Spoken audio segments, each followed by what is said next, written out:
Welcome back, everybody. I'm Frank. He's John.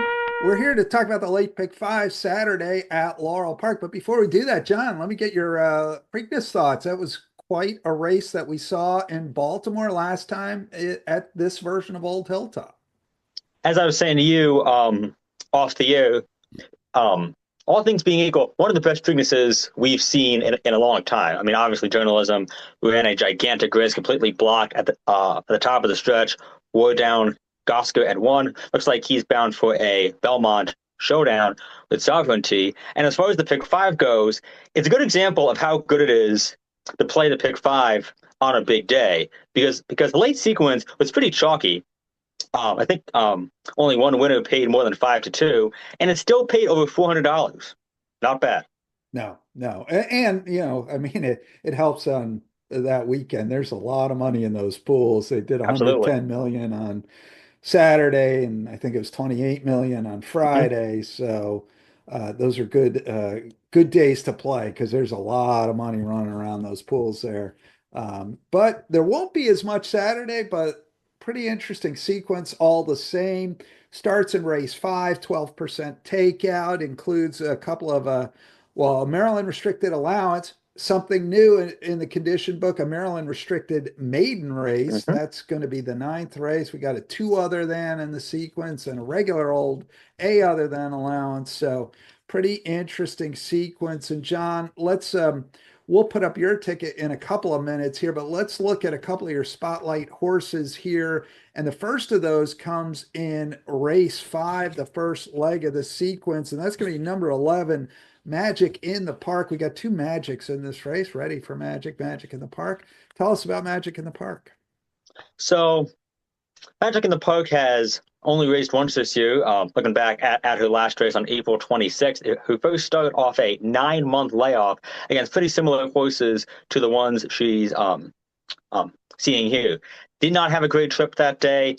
Got jostled around at the start. Got caught wide the whole trip in about the 3 or 4 path most of the way. Now, in spite of that, she still made up a lot of good ground in the stretch. Ended up finishing fourth behind a horse named Tuck Check, who had a race under her belt this year at Fairgrounds and got a much better trip, saved ground the entire way, came up the inside under Forest Boys to win. Magic in the Park, however, a no disgrace fourth, actually improved slightly off her 2024 finale effort in which she broke her maiden in early July. She's worked well since then, gets Forest Boys in the saddle on this Tim Keefe trainee. And if she runs back to that last race or takes a few steps improvement, I think she'll get the job done. Now, you're using three in here. You're also using Shine on Moon and Doesn't Hurt to Flirt. Interesting to me, you're not using Juniper Juice. Talk about your decision to excise that runner from the ticket, but include these others. She's my fourth choice in my written analysis. I think she goes off favorite, especially after that big race that she ran last time out. In a wide open race like this, it can be tough to use the favorite uh, because this is your best opportunity to find a price. So I'll junk her. I might use her on some smaller defensive backup tickets, but as far as the main ticket goes, I'll let her beat me. That's race five. Magic in the Park, your spotlight horse. Let's spin ahead to race eight. You're going to single. You got another spotlight horse in this one. Tell us about that. This is number one Traffic Master, who made his last start at Parks back on April 7th, and it was a hard-earned win, really. About as hard-earned a win as it gets. He battled on the lead every step with a horse named Prince Colton. In fact, as you can see at the top of the stretch, it looked as if Prince Colton was going to kick on by, but Traffic Master kept on digging in, fought hard, and won a literal nose bob photo finish, about as close as it gets. Now, Laurel was a bit favorable that day at Parks, though not an overwhelming bias. This one has won twice here at Lowell, a perfect 2 for 2. Has worked well in the past few weeks as he has not raced since that April 7th effort, and he has a lot of early speed and is once again drawn post one. So if he gets a similar setup where he's on the rail and on the lead, he's shown that he has the heart to hold off a lot of good horses. Prince Colton in particular came back to win at Parks a few weeks back. Basically, if he repeats either of his last any of his last few efforts, he's going to get the job done here, possibly in similar fashion like he did last time, even though it would be quite hard stopping. Talk to me about what do his brisnet figures look like? His buyer figs are not as good as some others in here. How does he stack up on the brisnet scale? He runs in the mid upper 80s very consistently. He ran a career best 88 last time out, but he ran an 85 three starts back, 82 four starts back, 85 five starts back. Really, his only bad race came at Aqueduct 2 starts back when he got jostled around at the start and never got involved. Basically, if he repeats eight out of his last 9 efforts, he wins. Really, nobody else in here can run in the mid 80s as consistently as him. So So as you his said, figs are the best on the brisnet. right, yes. Yeah, that's very interesting because on the buyer scale they are not. Punch Boy Palace has better buyers. Deadpan has sort of more consistent buyers that are like Deadpan's last two are better than any of Traffic Master's last three on the buyer scale. So just interesting kind of Hmm. different tools get you a Different little places. bit different interpretations. All Yes. right. And um, to that point, I mean, it is a fairly wide open race.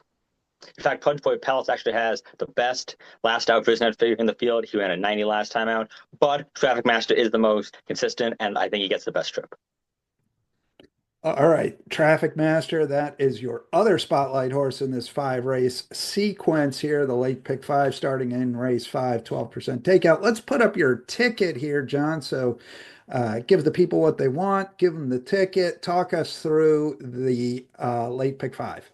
So as noted in race 5, going 3D, number 3, um, doesn't hurt to flirt, has run well at this level and has great late speed. Number 2, Shine On Moon has been working very sharply first off the bench for Cal Lynch, using those two along with Magic at the Park.